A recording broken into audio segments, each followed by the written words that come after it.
Então, Arthur Blade, né, desculpa.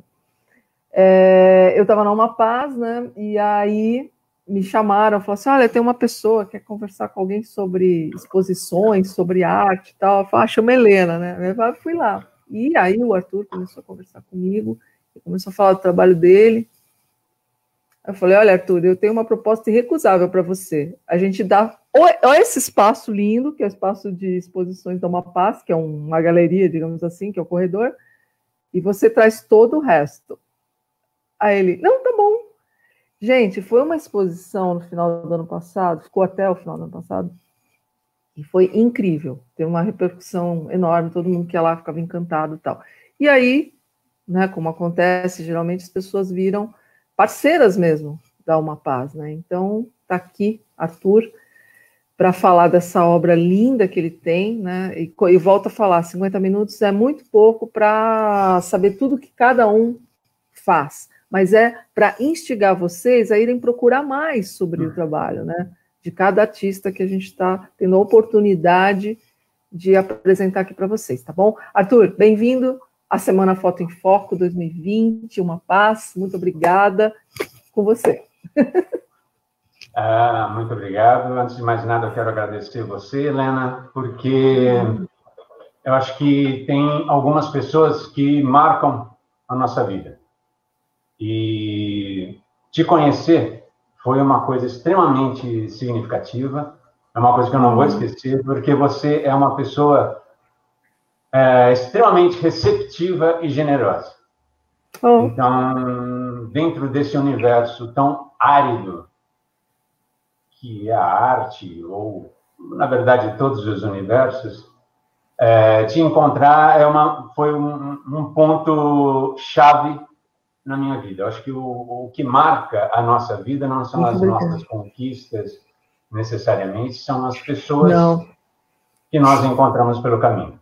Então, eu quero te agradecer. E o que eu vou falar hoje é aquilo que eu costumo fazer quando é a primeira aula de História da Arte que eu dou. Eu vou fazer uma panorâmica sobre vários assuntos, adentrando também um pouco a minha obra de desenho como artista plástico e também como fotógrafo. Mas eu vou centralizar numa coisa que eu acho fundamental, que é o processo criativo. Então, vamos lá. Vamos compartilhar esse PowerPoint, já está aí. Primeira imagem que eu quero mostrar para vocês é uma imagem de 40 mil anos atrás. Estamos na caverna Petakere, na Indonésia, 40 mil anos atrás. E o que nós observamos é aquilo que tem em várias cavernas, que é o negativo das mãos. O homem das cavernas vinha, colocava a mão aqui. Vamos colocar um pouquinho mais ampliado. 40 mil anos. Como que ele fazia isso?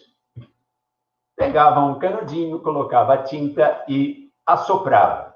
Ou fazia dessa maneira, ou então assoprando, colocando a tinta que ele produzia, ou a terra, ou o sangue do animal, na própria boca e assoprando.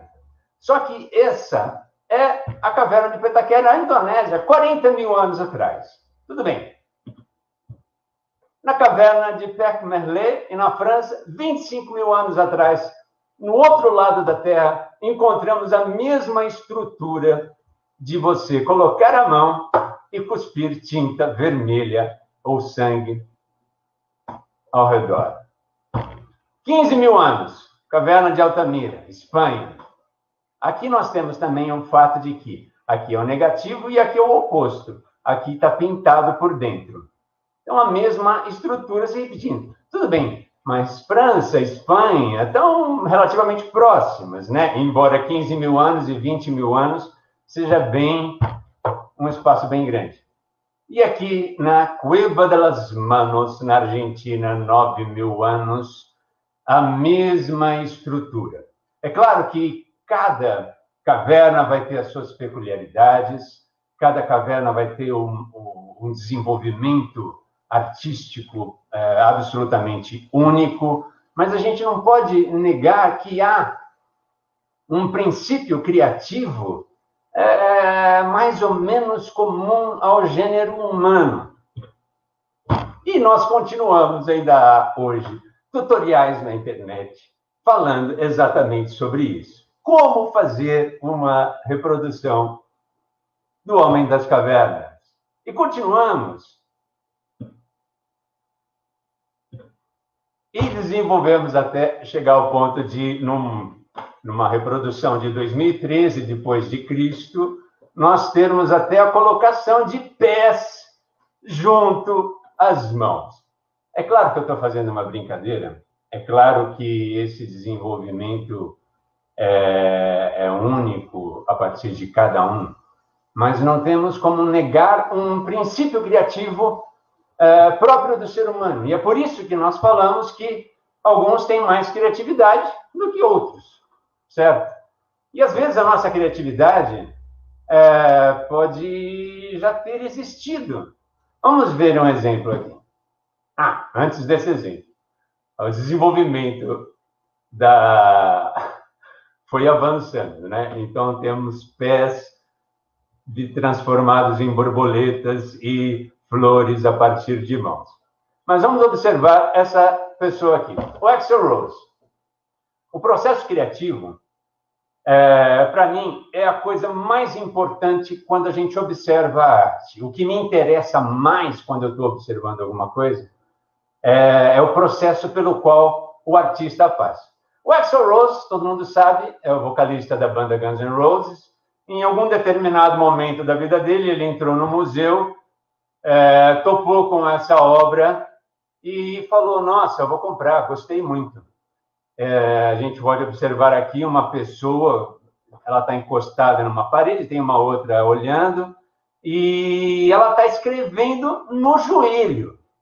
Tenho certeza que o Axl Rose pensou, nossa, eu mesmo já escrevi música, letra de música no joelho, como essa pessoa, e comprou essa obra. Mas ele não sabia de como foi o processo. E o processo de uma obra como essa aqui, essa obra foi feita por esse Mark Costado. É um artista mundialmente conhecido, expôs em incontáveis galerias, tem ateliê em Roma, Nova York, e ele é um artista que se apropria muito de ideias de outras obras. Tem muito do Magritte, tem muito do Salvador Dalí, tem muito de muita gente. E essa obra do Guns N' Roses, do Axl Rose, a origem dela está em Rafael. Então foi uma apropriação, Rafael, que é do Renascimento, que vem da Escola de Atenas, um dos afrescos mais famosos da história da arte.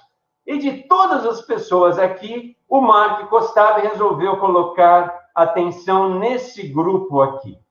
Então, esse grupo aqui nós vamos ampliar, e aqui está de onde surge, de onde vem o processo criativo do Mark Costado. Ele vai pegar, de uma maneira absoluta, a ideia dessas duas pessoas aqui. Então, o processo pelo qual cada um passa, ou se impõe, ou o meio ao redor provoca, é o que vai fazer a diferença no modo como a arte vai se encaminhar e como vai ser. É claro que o mercado da arte é um mercado financeiro também. Agora, alguém conhece Carl Elsener? Nós podemos ter ideias que podem ser absolutamente originais, podemos morrer sendo donos dessas ideias e, de repente, pode mudar. Carl Elsener talvez ninguém conheça, mas ele é o criador do chaveiro suíço, chaveiro não, do canivete suíço múltiplo, né? Então, ele morreu como o criador do canivete múltiplo, mundialmente conhecido, até que, eu creio que foi em 1970, 80, encontraram na Itália esse objeto, que foi datado pelo carbono 14 como de 200, 300 depois de Cristo. E ele está atualmente no Fitzwilliam Museum, em Cambridge, que é um canivete suíço de mais quase 2000 anos. Colher, faca, o garfo, ela é de prata, só a faca que era de ferro. Aqui a gente tem uma reprodução dela como era originalmente. Ela ficou enferrujada. Mas as ideias também podem surgir em pontos diferentes. Acho que uns 2 anos eu vi uma entrevista de um artista plástico que disse que quando ele tem uma ideia, ele concebe alguma coisa, ele vai para a internet e procura ver se alguém já produziu, se já fez alguma coisa. Porque estamos num mundo absolutamente conectado, então as ideias e esse nosso processo criativo inerente ao ser humano, similar entre nós todos, podem nos levar a ideias iguais. Salvador Dalí dizia que, na época dele, existiam 2 grandes gênios da pintura. Esse é o Salvador Dalí pequenininho. Quem ia pensar que o Salvador Dalí veio de uma criancinha fofa como essa aí? Ele dizia que havia dois gênios da pintura. Ele, obviamente, e Picasso. E ele classificou o Picasso como o gênio da destruição. E o próprio Salvador Dalí como o gênio, se for em contraposição, da construção. Ou então ele tinha o seu próprio método, o método crítico paranoico.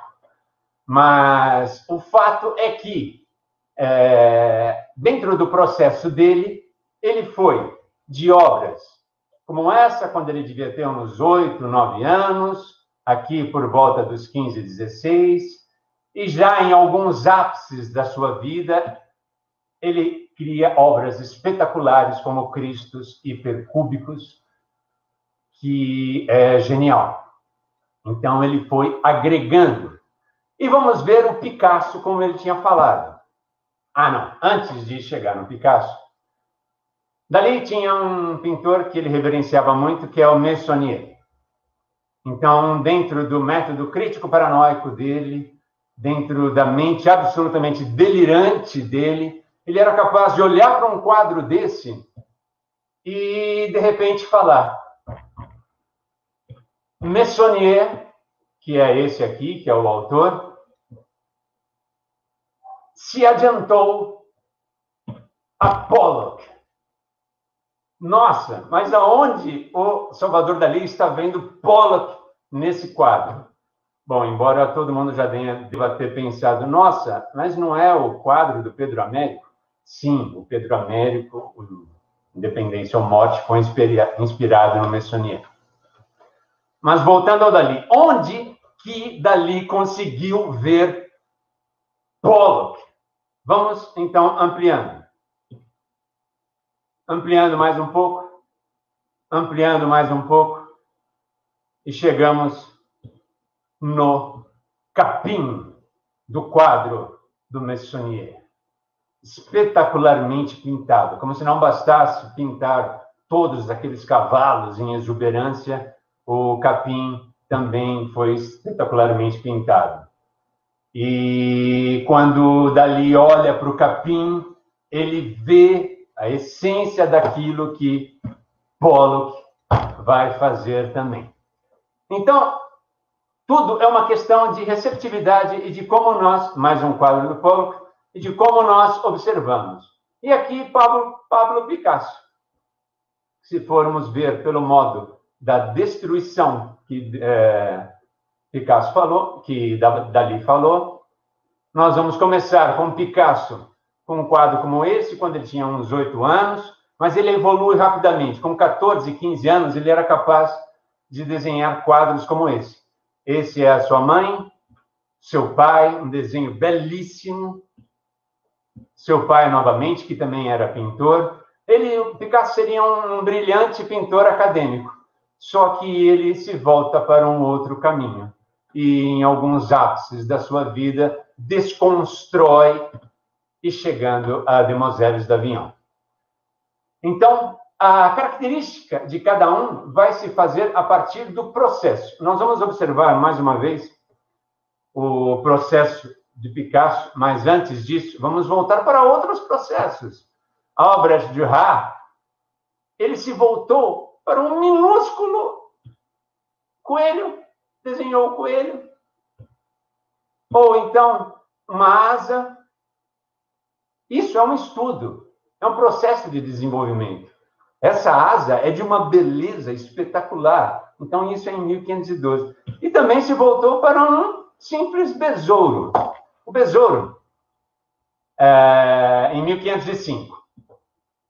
Esse é o Lucanus Servus macho. Esse besouro pode ter aparecido, como apareceu aqui, nessa Natureza Morta de Georg Flegel, que é um alemão. E muitos devem se perguntar, nossa, uma natureza morta, mas com rato, besouro. Pois é, esse era um momento da história muito influenciado pelo memento mori, que em latim significa lembre-se de que vai morrer.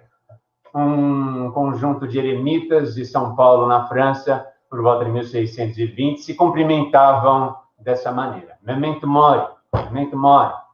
Lembre-se de que vai morrer. E isso influenciou a arte de uma maneira muito grande. Então, tem várias naturezas mortas, com caveiras. Mas, do outro lado do planeta, tinha também um outro pintor, por volta de final de 1600, que também pintou um besouro. Então, são maneiras e processos de desenvolvimento. E esse pintor é Chitao. Chitao é um pintor espetacular chinês. Ele pintava naturezas, paisagens. Mas o que eu acho espetacular, e para mim foi uma das maiores descobertas, é que ele é responsável por um conjunto de anotações sobre pintura. E esse livro traz essas anotações. Ele se chama também Monge Abóbora Amarga, é o pseudônimo dele.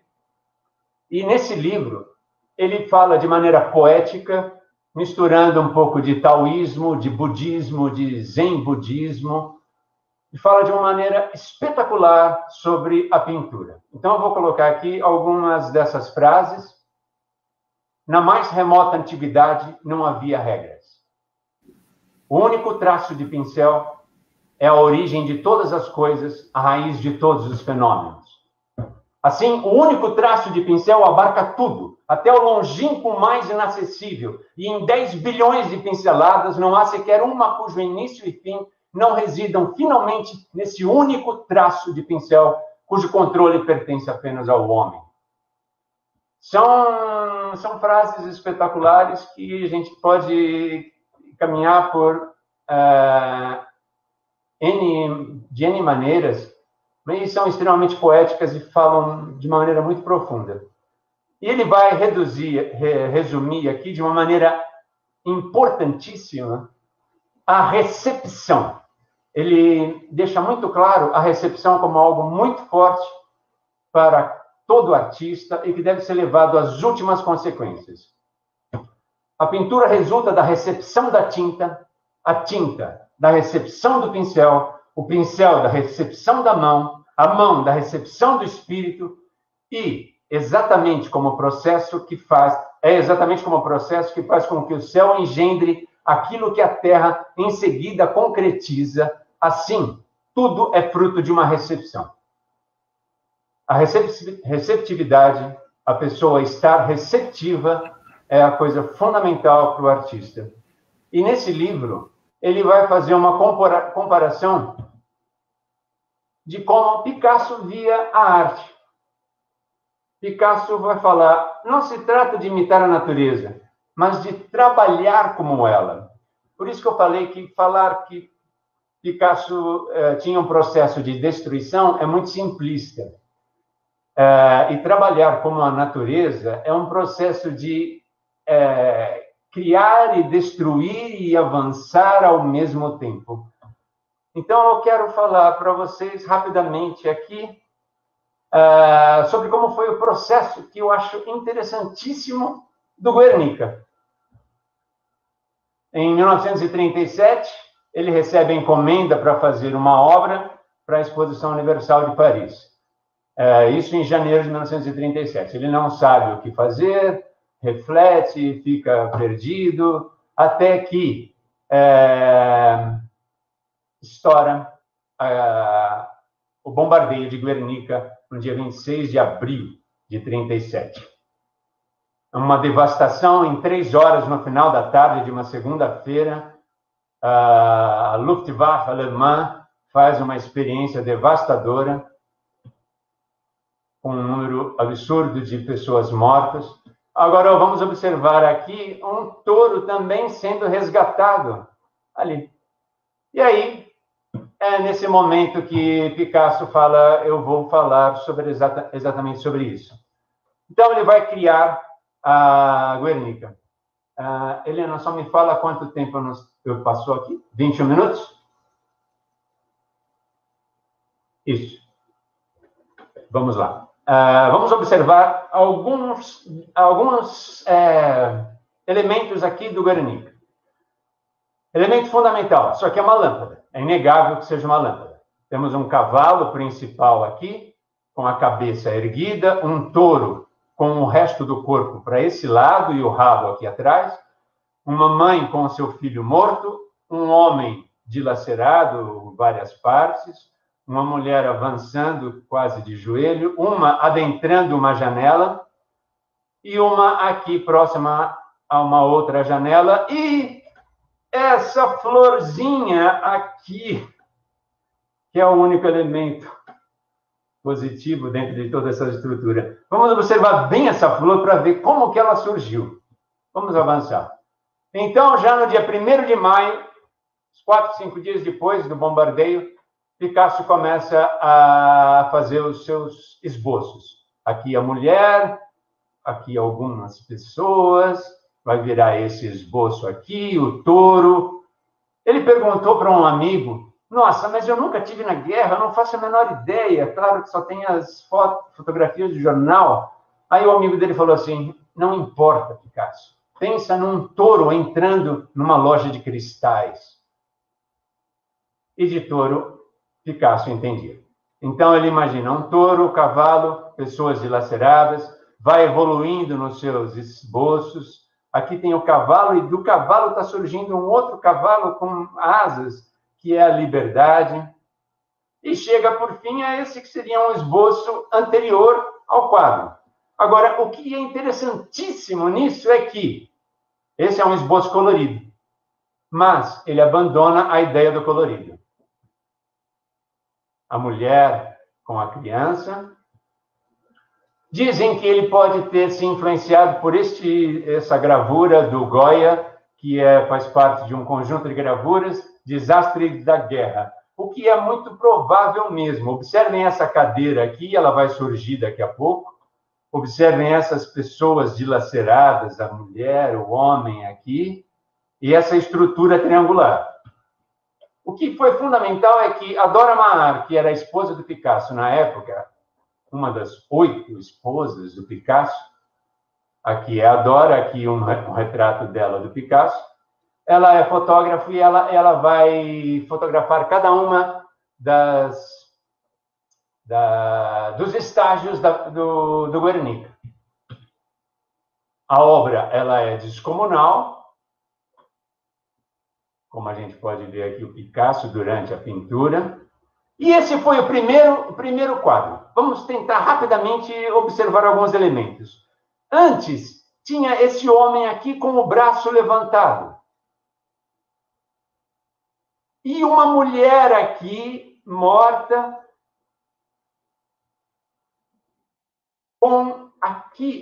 Aqui, na verdade, é a mão dela. Uma das mãos aqui e outra aqui. Temos a mulher com a criança, o touro está nessa direção e, observem, nós estamos numa cena ao ar livre. Tudo está acontecendo aqui num lugar externo. Avançando, ele coloca aqui um sol, começa a dissipar a mulher aqui embaixo, o homem aqui começa a desaparecer, o cavalo aqui ainda está com a cabeça para baixo. Vamos avançando, o sol deixa de ser um sol e passa a ser aquilo que poderia ser um dirigível. A mulher desaparece, fica só o pedaço da mão dela aqui. Aqui tem uma lua, o touro está ainda com todo o torso virado para esse lado. Mais uma etapa e o touro sai daqui de trás. As costas do touro vêm para esse lado, a lua se transforma no rabo do touro. Ele coloca o cavalo como elemento fundamental. Isso aqui se transforma em alguma luz estranha. O homem que antes estava aqui com a mão desaparece e ele é cortado em várias partes. Voltando um pouquinho, observem aqui essa cadeira. Essa cadeira vai se transformando e vai desaparecendo, mas é a cadeira do quadro do Goya. Até nós chegarmos na etapa final, com o cavalo como elemento principal. Aqui se transforma numa luminária e tudo isso aqui se transforma numa cena de um espaço interno. Então, a gente sai de um espaço externo, que era uma praça, alguma coisa assim, e o quadro sofreu uma mutação completa durante o processo, onde ele vai construindo, desconstruindo e modificando no meio da pintura. E a flor que resta aqui era, na verdade, a mão da mulher que estava jogada, morta, aqui embaixo. Então, tudo isso é o processo que a gente vai observar próprio do Picasso, um processo de construção e desconstrução de todo... Mas durante, isso que é fascinante, durante a pintura, ele vai se transformando. Aqui é a abertura de uma exposição minha, e houve um momento, em 2013, onde eu comprei esse livro, que traz gravuras do Leonardo da Vinci, espetaculares, todas elas com um material chamado sanguínea, que é essa tonalidade mais avermelhada aqui. Aí eu falei, eu comecei a desenhar na adolescência, parei por 30 anos, e aí com esse livro aqui eu falei, vou comprar outro, do Leonardo. Esse livro aqui tinha todas as especificações de quais eram os materiais de cada pintura, de cada desenho do Leonardo. E eu fiquei chocado por, com 40 e tantos anos, não saber o que era sanguínea. Aí, vendo esse desenho que é com sanguínea, eu falei, eu vou voltar a desenhar. Sanguínea é um material que é uma pedra, né? É hematita, é óxido de ferro moído e transformado em material de desenho, e é um material que eu considero deslumbrante pelo que o Leonardo fez e que é espetacular. E aí, nesse processo de receptividade e de desenvolvimento, eu me impus conhecer todo tipo de material. Então, passei por marcadores, giz pastel, tinta da China, pedra negra. Pedra negra é um material muito utilizado na Idade Média, porque muitos confundem com carvão, mas ele não deixa muito pó. Ele é, obviamente, uma pedra. É uma pedra metamórfica, xistosa. Aquarela, lápis de cor, isso aqui é ponta de prata, há desenhos belíssimos com ponta de prata do Leonardo da Vinci, e ponta de prata nada mais é do que você pegar um pedaço de prata ou qualquer outro metal e passar sobre o papel, sendo que ele estando preparado com um guache ou alguma outra coisa antes, ele vai ficar mais receptivo. E aí, o Conté. O Conté, essa marca tem o Sanguínea, que eu acho mais espetacular, que para mim é como se fosse o material que o Leonardo utilizou. E temos o grafite.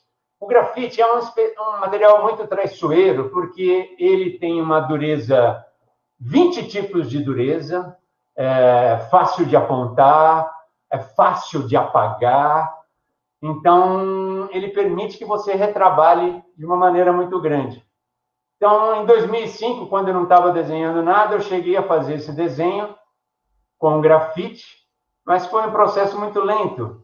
Mas o meu desejo maior, esse é com grafite também, aí eu comecei a desenhar com todos os tipos de materiais. Então, esse aqui é o Alpatino, com marcadores, aquarela, carvão, pastel. E a minha proposta era, guardadas as devidas proporções, um processo de construção e desconstrução, onde eu ia buscando todos os tipos de traços dentro de mim, como um processo de autoconhecimento. Então, desconstruindo, como nesse aqui, que é de carvão. E esse aqui é com sépia. Sépia é a tinta do molusco, chamado sépia, que é o polvo que joga aquela tinta, que era muito utilizado por Rembrandt, pelos renascentistas também. Aqui é pastel oleoso, aqui tinta da China, aqui lápis colorido. Nessa desconstrução, buscando todo tipo de traço com esse aqui com pedra negra. Aqui é o Garcia Marques, giz pastel. Aqui ponta de prata, Gina Lollobrigida. E aqui, novamente, o giz pastel, o grafite. Mas o meu interesse mesmo era conseguir um nível de perfeição com o Sanguínea, que é o material do Leonardo. Então, recentemente, eu cheguei nesse ponto. É um autoconhecimento. E adentrando também o óleo com esses quadros. E aqui eu vou falar um pouquinho da parte de fotografia. Chegou um ponto onde eu queria fazer um conjunto de fotos, mas não sabia qual, sabia que tinha que ser no Cemitério da Consolação, que essa é a exposição que eu fiz na Uma Paz. Aí teve essa exposição, ficou belíssimo na Uma Paz, muito legal. É um espaço muito amplo, gostoso de passar, uma iluminação ótima. Eu queria fazer um trabalho com essas estátuas dos cemitérios, né? Mas não sabia. Aí teve um dia que eu fui lá, estava um sol muito forte, eu estava muito mal, estava com uma gripe, passei mal. Aí cheguei em casa com as fotos, não gostei, ia desistir, falei, não, vamos tentar mais uma vez.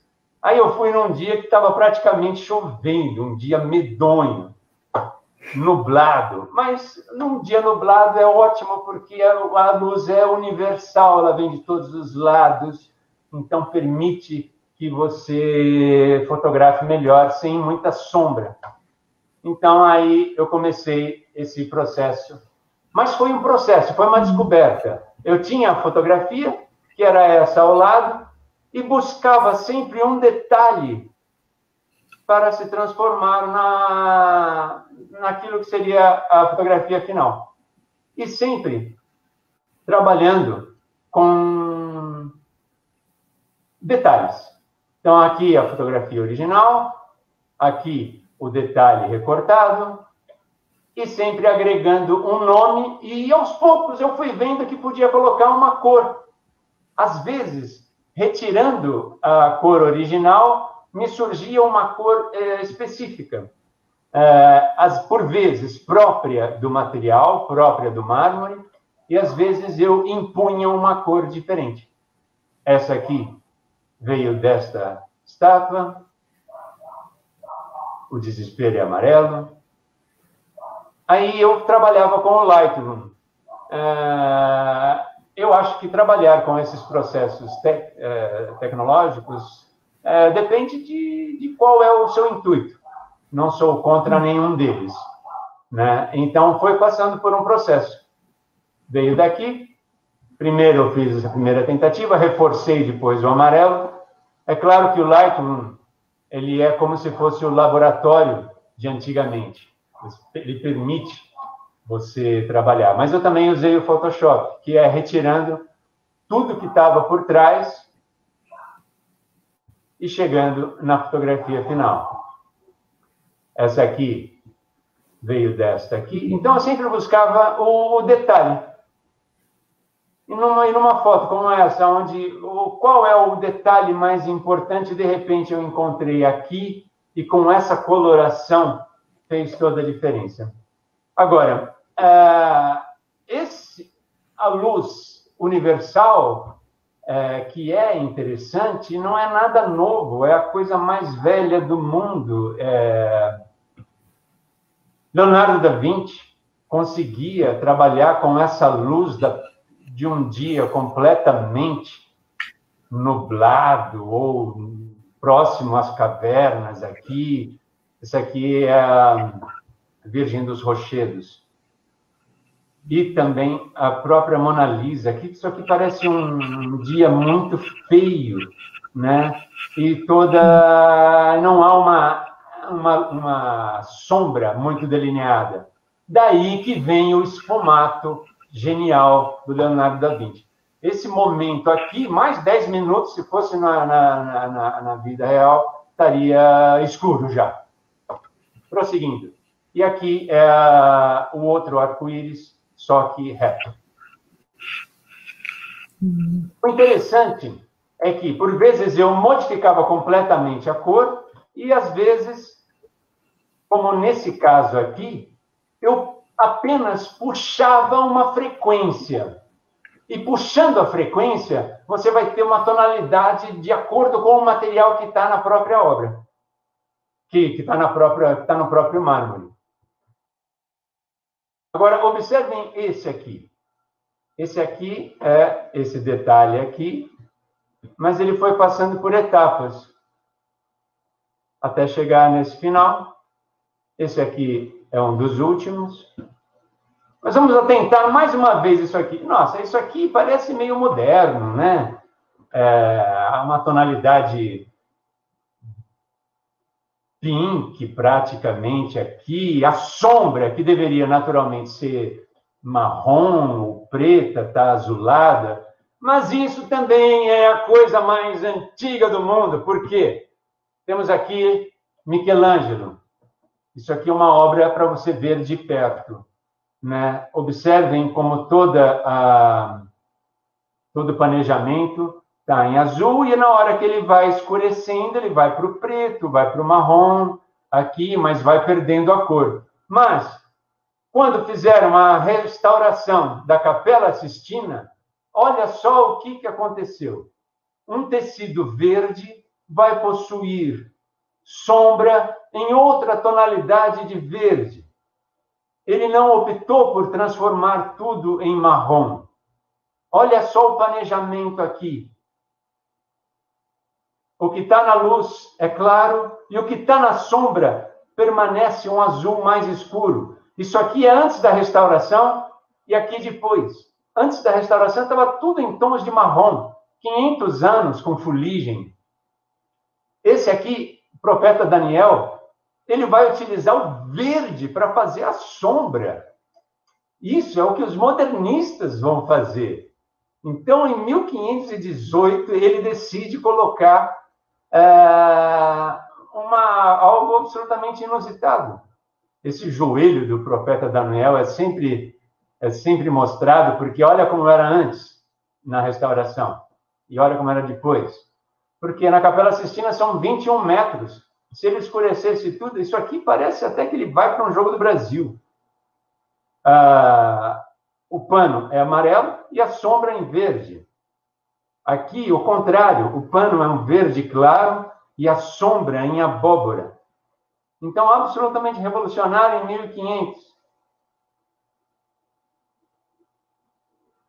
Aqui, a armadura violeta e a sombra azulada.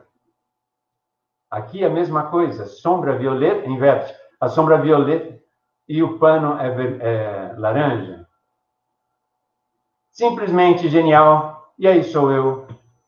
E aí somos eu e a Helena. Uma Paz foi um momento espetacular na minha vida. Montar essa exposição foi muito importante para mim. E eu só tenho a agradecer a Helena, porque foi uma receptividade muito grande. Muito obrigado, Helena.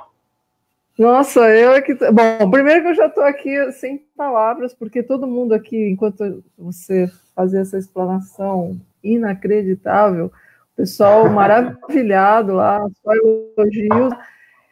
E assim, você fez uma menção aí no início, que eu me emocionei, mas eu vou dizer uma coisa, eu tenho uma sorte, isso é uma sorte, de estar, muitas vezes, né, aquilo que a gente fala, no momento certo, na hora certa. Eu estava lá no dia que você nos procurou, né, e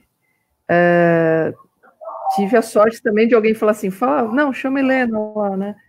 E assim, quando nós começamos a conversar, eu falei, nossa, que coisa, isso aqui precisa vir aqui para Uma Paz. E aí eu admiro, e falo isso porque o Evandro, que vai falar conosco à tarde, ele também tem essa característica. Eu adoro isso da proatividade, quando alguém vai lá com todo esse conhecimento que você tem, essa cultura, essa coisa inestimável, você foi lá e falou, eu queria apresentar o meu trabalho.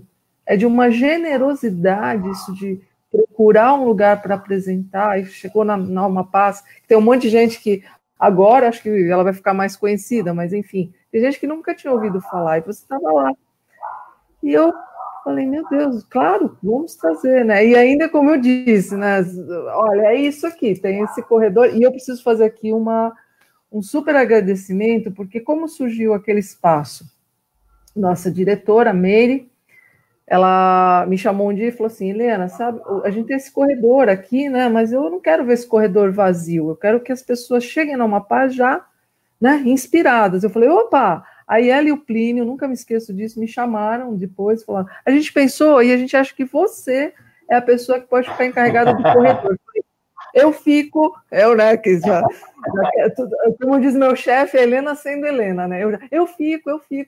Aí eu falei, pode deixar. Então a gente fez um cronograma, foi lindo, né? O ano passado não ficou, acho que um dia. E legal, a gente leva também prata da casa, tá? Não é só pessoas que vêm de fora. A gente abre esse espaço para quem está lá, que a gente tem muita gente boa trabalhando na Uma Paz, com muitos projetos legais. Então, assim, Arthur, eu só tenho a agradecer tudo. Essa aula que você nos deu, eu aprendi muito agora, né? E olha, o que você tem, que eu acho que conversa com todo mundo que quer ser bem-sucedido em qualquer coisa, é não ter medo de aprender. Olha, eu nunca podia ter escolhido uma trilha sonora tão incrível para hoje, que eu falei que é O Aprendiz, do Rogério Botter Maia. Por quê? Você gostou de uma coisa, não sabe, que nem a fotografia. Poxa, eu quero fotografar, mas eu não entendo de técnica. Vai atrás. Eu achei incrível a história que você contou, que você quis aprender todas as técnicas, né? E isso você não já foi agora, você não tinha 10 anos de idade, né? Então, assim, nunca é tarde, não pode desistir do sonho e tem que ir atrás, né? Então, olha, estou muito agradecida por tudo que você apresentou. Deixa eu ver se tem alguma pergunta. Deixa eu ver se chegou aqui. Porque estava todo mundo de boca aberta, acho que ninguém conseguiu fazer pergunta aqui. Peraí. É sério, olha só, todos estão fascinados por esta grande aula. Concordo, também estou. Estou aqui enrolando, falando coisa, mas, parabéns, linda explanação, viagem guiada pela arte. É isso mesmo. Maravilhoso. E, interessante, a Luquinha falando. Não. O que eu acho que é fundamental, o que eu acho que eu gostaria de ter passado com isso, primeiro, a pessoa se interessar realmente pela arte e pela história da arte, que é uma coisa fascinante, mas que às vezes a gente aprende de uma maneira difícil. E os processos. Nós estamos num momento onde nós temos uma possibilidade de aprendizado absolutamente enorme. A internet favorece que a gente possa aprender sobre todas essas técnicas de uma maneira muito grande, muito grande. Não há mais a necessidade de você ter um professor, de você estar numa universidade. Você pode criar o seu próprio processo de estudo. E isso é fenomenal, é fenomenal. Então, nós estamos num processo, num momento muito gratificante, né? Se a gente se restringir, é complicado.